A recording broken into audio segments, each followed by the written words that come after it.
मैं जब तक गुरुकुलों से नहीं जुड़ी थी मुझे भी नहीं पता था। ये साइंस सिटी संस्थान से मैंने पुस्तक मंगाई है। जब मैंने इसका अध्ययन किया तो मुझे पता चला कि ये तो एक यमन बाहर से आया हुआ एक मुसलमान था और इसको हमने मंदिर बना दिए। यहाँ भारत में इसके मंदिर बन चुके हैं और हम भगवान की जगह इसको पूज रहे हैं। इसके पहले ही पन्ने पर मैंने लिखा पाया कि ये तो 5 समय का नवाजी था, मस्जिद में रहता था, 5 समय नमाज पढ़ता था। मेरे सनातन भाइयों, जब मैंने इस पुस्तक के 2-4 पन्ने और अल्टे पलटे तो मैंने इसमें पाया कि ये तो हफ्तों तक नहाता ही नहीं था, गलीचों की तरह रहता था और जिन बर्तनों में कुत्तों को खाना खिलाता था उन्हीं बर्तनों में ये स्वयं भी खाना खाता था। तो क्या ऐसे इंसान को आप साईं कह सकते हो? मंदिरों में जगह दे सकते हो? घरों में इसके मंदिर बना सकते हो? जिस मस्जिद में रहता था उसी मस्जिद में हर ईद पर बकरे काटता था, स्वयं बकरे काटता था और बकरे का मिश्रित चावल प्रसाद के रूप में सभी को बांटा करता था।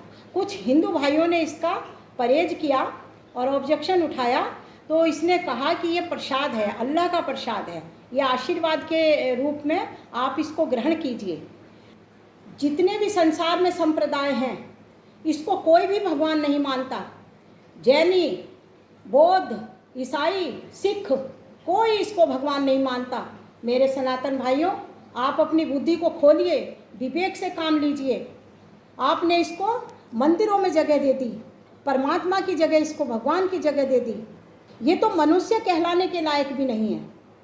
एक जैन सन्यासी थे, उन्होंने अपनी वीडियो में बताया कि ये तो एक अंग्रेजों का मुखबरी था जिन्होंने रानी लक्ष्मीबाई की मुखबरी की थी और ये कहीं से भी इंसान कहलाने के भी योग नहीं है। ये हमारे राष्ट्र का शत्रु रहा है। मराठा ताकत के साथ में अंग्रेजों का मुकाबला कर रहे थे। झांसी की रानी भी किसी भी हालत में अंग्रेजों को घुसने नहीं दे रही थी। अंग्रेजों को लोकल गुंडे चाहिए थे इन लोगों के सामने लड़ने और इनको परेशान करने के लिए।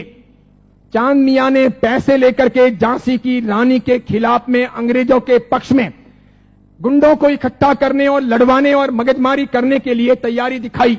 अंग्रेजों ने अच्छे खासे मोटे पैसे चांद मियां को दिए। ये चांद मियां महाराष्ट्र से ठेठ झांसी गया।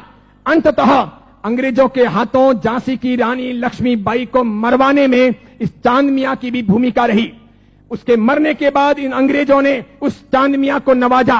कालांतर के अंदर एक नया नुस्खा अपनाने के लिए वो चांद मियां झांसी से आकर के शिरडी पहुंचा। वहां सुलेमानी मुसलमानों के साथ में उसकी पहचान हुई।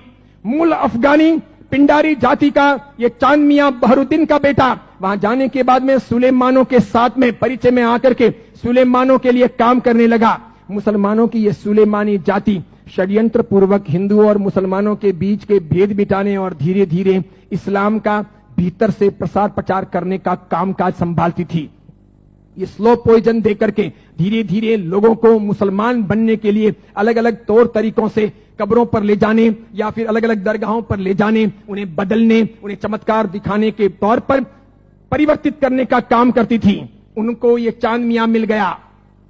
वहां इसके लिए एक मस्जिद बनाई गई। मस्जिद का नाम हिंदू रखा गया, इस्लाम की मस्जिद नहीं रखी गई। लोगों को भ्रमित करने के लिए मस्जिद का नाम इस्लाम नहीं रखा गया, मस्जिद का नाम हिंदू के तौर पर रखा गया। इस इंसान ने अपनी जिंदगी में कभी कुछ काम किया हो, कोई साधना की हो, कोई धर्म चलाया हो, कोई धर्म ग्रंथ लिखा हो, कोई बहुत बड़ा व्यापक काम किया हो, ऐसा एक भी उल्लेख आज तक भारतीय इतिहास में नहीं है। सुनिएगा, यही चांद मियां सुलेमानों के परिचय में रहने के बाद धर्म परिवर्तन करवाने, चमत्कारों के आधार पर लोगों को भरमाने के लिए साईं बाबा बनाए गए।